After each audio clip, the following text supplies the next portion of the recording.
Donc je m'appelle Fabrice Faure, je suis gérant d'une société coopérative d'intérêt collectif à La Rochelle, qui est un bureau d'études spécialisé sur l'impact des plastiques dans l'océan. Les bacs à marée avaient été déjà observés il y a pas mal d'années en Bretagne quand je naviguais, et je trouvais dommage que finalement on collecte, les gens collectent, mais on n'a aucune donnée derrière.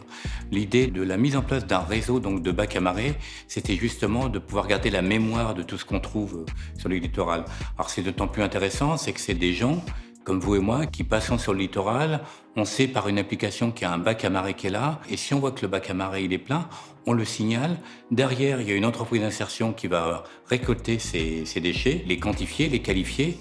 Nous, on va récupérer cette fiche et en faire un suivi sur plusieurs années qui va nous permettre de savoir s'il y a un bon état écologique ou pas sur le littoral. C'est ça l'intérêt de cette solution. Cette solution, elle amène de la donnée, mais elle amène aussi une idée de résilience puisqu'elle permet d'enlever le maximum de déchets sur le littoral. Pour vous donner qu'un seul exemple, en 3 ans, un bac à marée, c'est 1 tonne. C'est 1000 kilos de déchets en moins dans l'océan.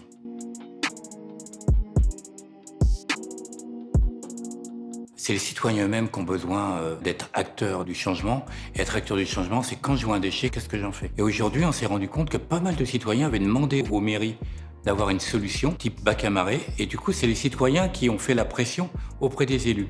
Les élus, finalement, sont venus à notre rencontre et progressivement se sont installés donc ces bacs à marée. Et ça, c'est bien une prise de conscience à la fois citoyenne, mais à la fois des élus.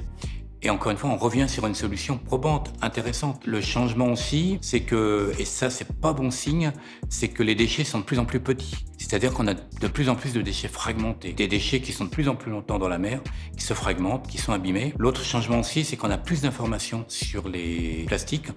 On sait aujourd'hui que les plastiques qui sont dans l'océan vectorisent les polluants organiques persistants, vectorisent les métaux lourds, donc sont potentiellement très difficiles à recycler, voire impossibles à recycler.